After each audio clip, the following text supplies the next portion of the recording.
Analyze that bet. And these are the kind of moves that Ronald Lee has been making on the other players. Now back at him. And Lee folds the better hand to Fleischmann. The CEO was chief executive of that hand. The bluff works. So Fleischmann in second place gets a few chips from the top dog. Ronald Lee still trying to solve the puzzle of Dan Fleischmann, who brings a baffling game to the table. A pot for Fleischmann as he tries to run down the chip leader at this final table. The final table continues from London, England, and the casino at the Empire.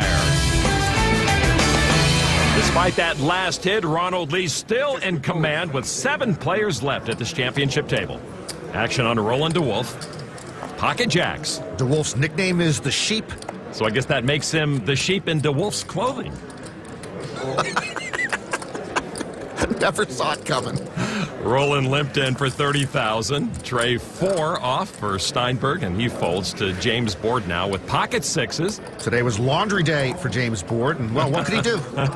The blinds are up to 15 and 30,000. Board made the call from the button. Lee with Jack 10 from the small blind calls.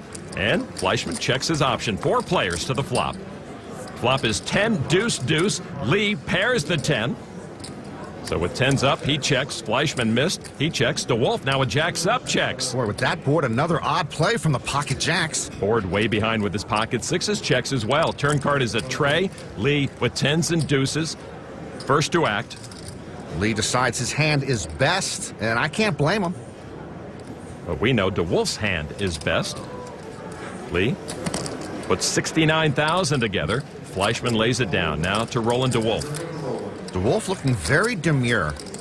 Maybe he's in some type of non-aggressive therapy at the moment. Just like a sheep. 69,000 is the call. Boy, he's playing those pocket jacks badly. Oh, don't go there. Board now with his sixes. Will lay it down, so heads up. Lee and DeWolf. DeWolf with a huge advantage. Turn card 5 of spades. Lee misses. DeWolf's hand is best.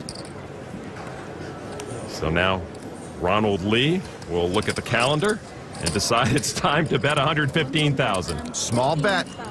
Roland DeWolf makes the call. Lee turns over his hand like he's got the best of it, but Roland DeWolf will take that pot. DeWolf with a clinic there on how to limp in with jacks, survive a 4-handed flop, and then just call your way to a $500,000 chip pot. So the chip leader takes another hit. More gray hair on the way for Ronald Lee. A couple of passive plays worked out for Roland, who is rarely shy about making his presence felt at a poker table.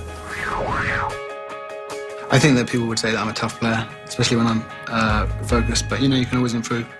I wouldn't say I'm conservative. I like to be in and amongst the action. Quite fearless. I'm not scared to try and do the right thing. I think this might be the toughest field of the year, and I just happen to make it in my home city.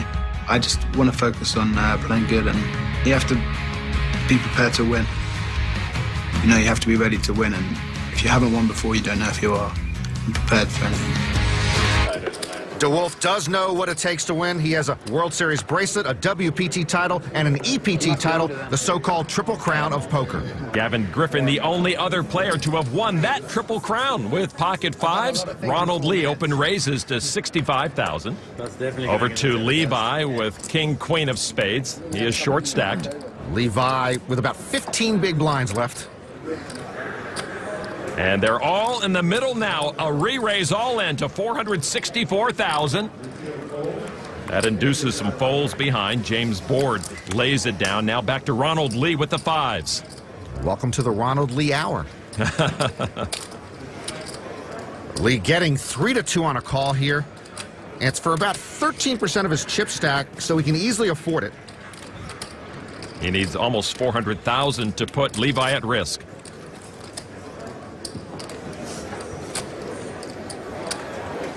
Here we go, here we go. And the big stack makes the call and will try to knock off Levi. Madame de pique contre 5-5, pas de pique. Levi, who does some poker broadcasting, updating his gallery on the hand. His suited king-queen trying to overcome the pocket fives of Ronald Lee.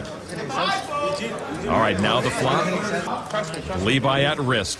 6 tray, 4-2 spades. An up and down straight draw for Lee. Levi with a flush draw and 2 overs. Well, if they hadn't gotten it all in pre-flop, it was certainly going to get in on that flop. Levi now with a slight advantage. Turn card now. Here's another 4. Lee with 2 pair now, and he's the one favored. Nicholas Levi still looking for help. He needs a spade other than the 5, a king or a queen, or he is wamboozled. Now the river card is the king! Levi with kings up will stick around. Good news for the Fedoras, a victory kiss. The pocket 5s do not hold up for Lee. That was interesting to sweat. Ronald Lee losing some traction. I like your sense of suspense. Levi wins in dramatic fashion. You can tell a good story, I'm sure. Barry Schulman in 09, John Juanda in 08, and 18-year-old Annette Oberstadt in 07, all World Series of Poker Europe main event bracelet winners. Our 7 remaining players trying to add their name to that prestigious list. Lee, the chip leader, Baldessari, the short stack. Levi was 6'5". Who had the top bunk? Who had the top bunk, who had the bottom bunk? I think we switched off, depending on which house we were in. Steinberg talking about sleeping arrangements with his twin brother Max, who is here. With pocket jacks, he raises it to 65,000. By the way, Lon, when a player raises the pot when he's in a conversation, he often has a strong hand. Interesting. Board with king-queen suited. See, if Board were on the phone right now while putting together a re-raise, I'd really fear his hand. Board, a former banker, has degrees in banking and international finance, does re-raise to 155,000. Now to Dan Fleischman. Big hand for Fleischman, ace-queen suited. 2 raises in front of him, though. Fleischman says, wow. And he lays that hand down. DeWolf folds back to Steinberg now in the jacks. How much more is it? 90,000. Steinberg has Board covered. He started the hand with about 1.4 million chips. Board has $1 million. Steinberg can't win. He had the bottom bunk. Now he's got pocket jacks. What's the button on Ronald? Board made his 3-bet from the cutoff. He has position on Steinberg. And Board has played pretty solid poker, and Steinberg knows that. Usually when he's in a hand, he's got a hand. Steinberg folds. Can't wait to see what people tell me about that one. Big laydown.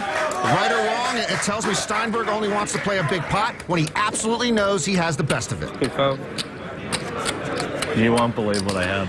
I don't think he would believe what he had. Pocket jacks. I didn't expect an all-in, but I figured Danny would call the re-raise and see a flop. But frankly, I think pocket jack should be banned from the deck. Here, here. So the Brit James Board takes down that pot. Let's see what the players had to say about one of his city's most popular tourist attractions. This is the London Eye, the biggest Ferris wheel in Europe. Now, we asked the poker players what they knew about it, and it sure got their heads spinning. I have no idea how tall it is. I'm going to say 500 meters. 640 feet high. This is called the eye, the eye, what is that called again? Went on this London wheel thing. The total number of visitors for the London Eye per year would be 365,000. I'll give it 1,000 a day. 3.5 million per year? That's impossible. It's impossible. Whoever gave those numbers is BSing, because I was there and the line was long and it was moving very slowly. So if they tell you 3.65 million, I take the under, and if everybody wants to bet it, I'm offering the bet. So you guys can tell me whatever you want, but I don't believe it. I'm with Antonio. I've been to the London Eye and stood in line 6 times, Lon. Yeah, but you've never ridden that thing. Oh, of course not.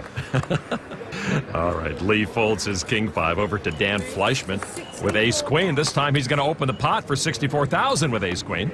Dan is a CEO, and it's now his nickname. Antonio Esfandiari took to calling him, hey, CEO, and now everyone calls him that. Sunglasses. I gotta remind you. Yeah. You don't want me to see through your soul. Well, that's like Ray Lewis reminding Peyton Manning to put his helmet on before he comes out onto the field. Fleischman raised with the ace-queen to 64,000. Steinberg re-raises with kings. Fleischman re-pops it. I'm all in. And Steinberg moves all in. Boy, that was bang, bang, bang. Fleischman needs over $500,000 to call. Fleischman has stepped into it here, Lon. He's getting more than 3-1 to call this all in, but he's got to figure he's up against a huge hand. Steinberg's not pushing there with less than pocket queens, no? Fleischman is tortured with this decision. Fleischman's priced in but he'd become the short stack if he calls here and loses. All right, I'm gonna try to bink it, whatever. Fleischman calls to put Steinberg at risk, but Steinberg way ahead with the kings. I can beat that. There's Max Steinberg, the better dressed twin. Bink it, right? That's all you gotta do. He's a 2.5 to 1 underdog to bink it. Don't play ace queen, kids, just unless you know how to bink it. There's the flop, all tens. That's a good flop. Steinberg leads with a full ace or a house. 10. Fleischman got an extra out. Oh, God. I really want to bink it. To bink it, by the way, is to catch a long shot out. Like, hey, I binked him on the river. I don't want to jinx it, but king on turn, 10 on river would be insane. Turn is an 8. Status quo for these two. Just bink it. How did I get it in with ace queen? Don't play ace queen. Amen to that. Fleischman needs an ace or a 10 to knock out Steinberg. Just bink it. Just bink it, right? River is no bink for Dan, and Steinberg will double up to over 2.2 million, while Dan Fleischman drops to the bottom of the heap. I could have been out so much earlier than this. Steinberg benefits from the biggest pot of the tournament so far. Last time I insta-shove all in before counting reds. What a hand. Dan Fleischman, who started his final table as top dog, loses over half his chips. He is now the short stack. Danny Steinberg benefits from Fleischman's overzealousness. He now takes over second place with more than 2 million chips. Fleischman with a long fight ahead of him. What a devastating hit to Dan Fleischman. Back to work. And right back on the horse. Roland DeWolf in first position folds to Nicholas Levi now. Ace-10 offsuit. He's worked as a TV poker analyst, a magazine writer, and produces coaching videos. That's what you do when you get a bachelor's degree in computer science.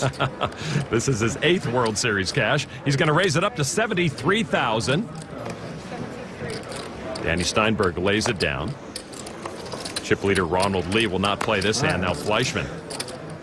And Fleischman calls for $43,000 more, and will go heads up. Ace-Queen just got Fleischman into trouble. Now he's looking for Jack-10 to get him into trouble. All right, here we go to the flop. Trade Jack-Ace. Fleischman with middle pair, and he checks it. Levi with top pair gives him a bigger lead now. Well, Jack-10 just got Dan Fleischman into trouble. Nicholas Levi bets $75,000 worth of trouble to Fleischman, who calls. He's a quick and sloppy caller. All right, now the turn card. The 5 of spades, third spade, neither holds one. Fleischman. Oh, he's slowing down now. We'll take half cricket's luck each. And he checks. That third spade on the board, Lon, might worry Nicholas Levi. I think he's going to bet, though. You're wrong. I said I think he's going to check. He does. River card is a deuce of clubs. Levi's pair of aces are best. Fleischman's jacks are second best. Fleischman. He likes the jacks. A healthy bet, $375. Fleischman trying to buy himself out of trouble, Lon. He overbets the pot. He makes it look like a bluff. And you know, Lon, it is a bluff. Fleischman trying to get Levi off his ace. He did this to Ronald Lee, and Lee folded to him. What will Levi do? Levi has chips, but he brings them back. What the heck was that? That's ridiculous. That's ridiculous. That was forward motion, wasn't it? I think it was. What's ridiculous? Fleischman wasn't looking. He tried to angle shoot you. He tried to put it in. That's ridiculous. Here comes tournament director Jack Effel. I did this. I did this. I did like this. No, you didn't do like that. No, what? I think that's a cool person. Come on. It's That's ridiculous. just an insane. I mean, okay, cool. Like, I'm glad he didn't react, but just a really scummy move. You don't agree? I mean, I understand. I'm gonna call anyway. Jack Effel rules it was forward motion. Levi has to make the call. Danny called. He called? Yeah, he called. Fleischman shows his jacks. Levi shows him the winning hand. Sorry, Dan. I didn't mean to do that to you. I just thought he was angling. I was gonna call. I had a hesitation. I wanted to wait 2 seconds. Don't worry about it. Okay, I'm sorry. I'm sorry. If that was your intention, then I apologize. I was intending to call, and then at the last thing I thought, is there any reason for me not to call? You know, I didn't mean to angle. Well, let's take a look at Levi's motion. Definitely forward, and Steinberg playing table cup might have cost Fleischman that pot. I absolutely hate it. It's just, I mean, it's gamesmanship, but it's just like... No matter the intent, a much-needed pot for Levi as he takes over third place. Welcome back to the final table. Piccadilly Circus, a must-stop on any visit to London. Wow, Norman, you were busting that exact move a moment ago here in the booth. My back's killing me. Joe Cotta had 3 big blinds when he won. What? I said Joe Cotta